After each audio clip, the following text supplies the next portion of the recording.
Halo, selamat berjumpa lagi dalam pembelajaran yang menyenangkan.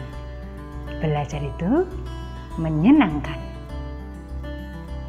Pada pertemuan kali ini, kita akan membahas sifat kolegatif larutan, yaitu materi dari kimia kelas 12 SMA, di mana kompetensi dasarnya yaitu tentang sifat-sifat kolegatif larutan pada larutan elektrolit maupun larutan non-elektrolit.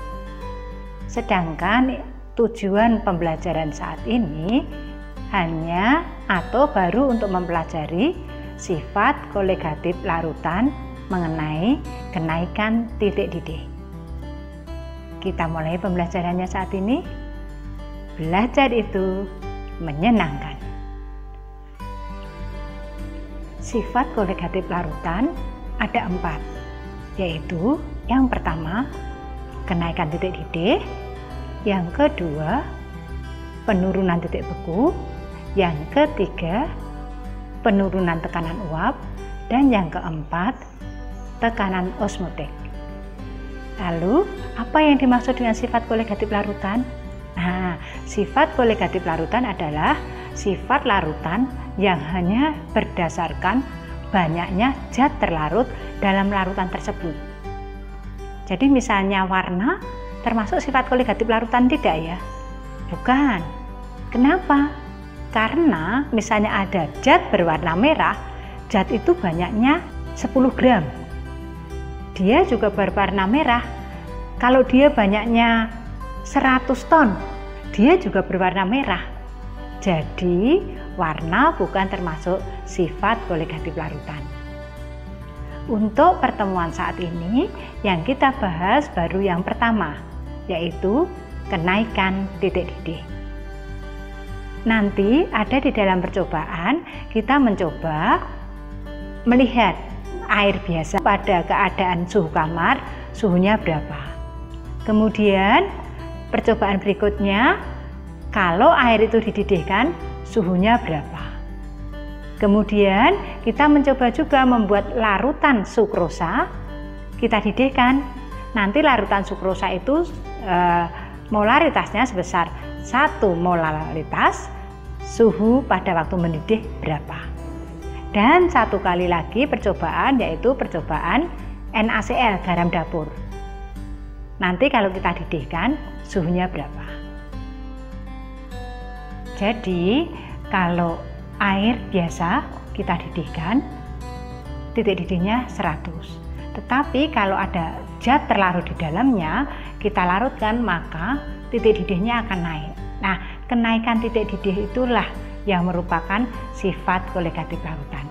Oke, kita bisa hitung di sini sifat kolegatif larutan. Yang pertama adalah kenaikan titik didih, atau dilambangkan dengan delta TB. Void ya, di mana delta TB sama dengan atau didapatkan dari KB kali M. KB-nya adalah ketetapan titik didih molar, sedangkan M-nya adalah molalitas. Nah, itu ya, kenaikan titik didih. Nah, untuk yang ini kenaikan titik didih tidak dipengaruhi oleh ion-ionnya, karena ini kenaikan titik didih non-elektrolit. Untuk kenaikan titik didih elektrolit, larutan elektrolit dipengaruhi oleh ionnya dengan menggunakan faktor Van Hoff atau I, yaitu I-nya sebesar apa? 1 ditambahkan dengan jumlah ionnya. Jumlah ionnya boleh kita lambangkan X, boleh, min 1 dikalikan alfa. 1 plus X min 1 dikalikan alfa. Sehingga untuk yang zat ataupun larutan elektrolit Nanti untuk delta TB-nya sama dengan KB dikalikan M dikalikan I. Ya, I-nya bisa disubstitusi dari faktor valutnya. Ya, demikian untuk kenaikan titik didih yang meliputi larutan elektrolit ataupun larutan non-elektrolit. Kita coba untuk suhu normal, suhu air biasa sebesar 28 derajat Celcius ya. Jadi suhu air yang belum dipanaskan, suhu biasa 28 derajat Celcius. Kemudian di sini sudah ada air yang kita didihkan, air biasa yang kita didihkan. Coba kita lihat berapa suhunya.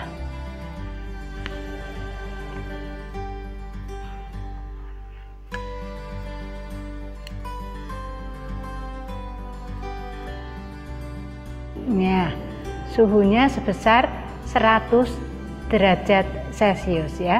Jadi air yang mendidih ini suhunya 100 derajat Celcius. Kemudian larutan gula pasir 1M, larutan sukrosa 1M, nanti setelah mendidih kita ukur suhunya.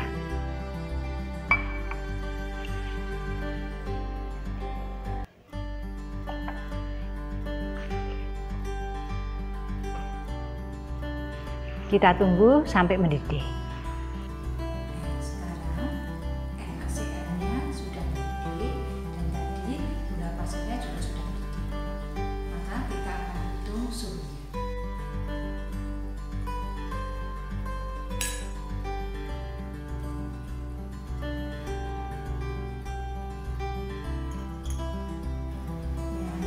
Sudah terlihat, sudah tidak naik lagi, yaitu 101. Sedikit tapi lebihnya tidak kelihatan ya. Ini termometer kita sampai 100 derajat Celcius. Kemudian setiap dari 100 sampai 90 kan ada 10 strip. Jadi setiap stripnya 1 derajat Celcius. Ini suhunya sampai 101 derajat Celcius. Lebihnya sedikit sekali. Kemudian tadi sudah dihitung untuk gula pasirnya. Ternyata 100 tetapi tidak lebih dari 1 strip, tengah-tengah ya, tengah-tengah stripnya itu, jadi 100,5. Demikian, jadi ada perbedaan antara titik didih larutan sukrosa yaitu larutan non-elektrolit dengan titik didih larutan NaCl yaitu larutan elektrolit. Demikianlah percobaan kita mengenai sifat koligatif larutan. Yang pertama yaitu kenaikan titik didih untuk larutan elektrolit dan larutan non-elektrolit.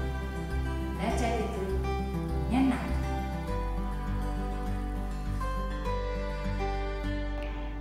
Jadi secara teoritis saat kita punya sukrosa 1M, maka kita bisa mengerti kenaikan titik didihnya berapa. Sukrosa 1M, maka delta TB-nya sama dengan KB kali M. Hanya seperti ini saja karena apa? Sukrosa termasuk larutan non-elektrolit. Kita bisa menghitung kenaikan titik didih sukrosa. Kita tahu KB air sebesar 0,52. Jadi kita masukkan 0,52 molalitas dari sukrosa 1. Maka ketemunya 0,52. Sehingga kenaikan titik didihnya sebesar 0,52. Maka titik didih larutan sukrosa sama dengan titik didih pelarut murni. Titik didih pelarut murninya siapa? Air. Padahal titik didih air berapa? 100 ditambah dengan delta TB-nya. Berarti 100 ditambah 0,52. 100,52 derajat Celcius. Secara teoritis nanti sukrosa mendidih pada 100,52 derajat Celcius.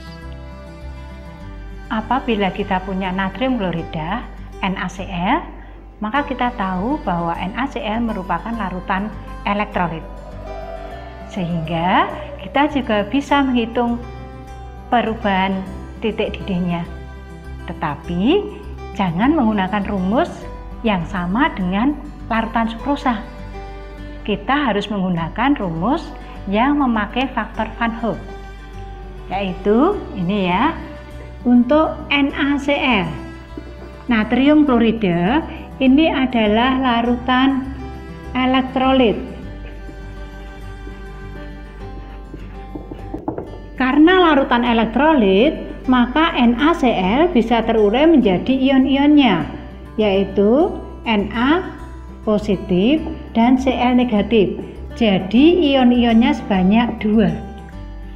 Sehingga kita masukkan nanti untuk menghitung kenaikan titik didihnya, delta Tb sama dengan Kb dikalikan M dikalikan I. I yang merupakan faktor Van Hoek, di mana nilai I-nya itu seberapa besarnya? I-nya sama dengan 1 plus jumlah dari ionnya, kita simbolkan X boleh, dikurangi 1 dikalikan alfa. Nah, jadi 1 ditambah berapa jumlah ion dari NaCl? 2. Masukkan 2 dikurangi 1. NaCl merupakan elektrolit kuat, sehingga alfa atau derajat disosiasinya 1. Sehingga ketemu 1 ditambah 2 dikurangi 1, 1, jadi ketemunya 2. Maka kita masukkan nilai I-nya adalah 2. Maka delta Tb dari NaCl, kalau kita punya molalitasnya sebesar 1, maka Kb-nya tadi 0,52 dikalikan M-nya nilainya 1, kemudian I-nya nilainya 2. Sehingga ketemunya 0,52 kali 2, ketemunya 1,04. Sehingga titik didih dari NaCl 1M molalitas sebesar. Untuk pelarut murninya air, jadi titik didihnya 100 ditambah dengan 1,04, ketemunya 101,04 derajat Celcius. Demikianlah pembelajaran kita hari ini, belajar dalam sifat koligatif larutan, di mana sifat koligatif larutan dipengaruhi oleh sifat larutannya, yaitu elektrolit atau non-elektrolit. Kalau non-elektrolit, rumusnya biasa, delta Tb sama dengan Kb kali M. Kalau yang elektrolit, gunakan delta Tb sama dengan Kb kali M kali I. I-nya adalah faktor Van Hoek. Demikian, terima kasih untuk perhatiannya. Belajar itu menyenangkan.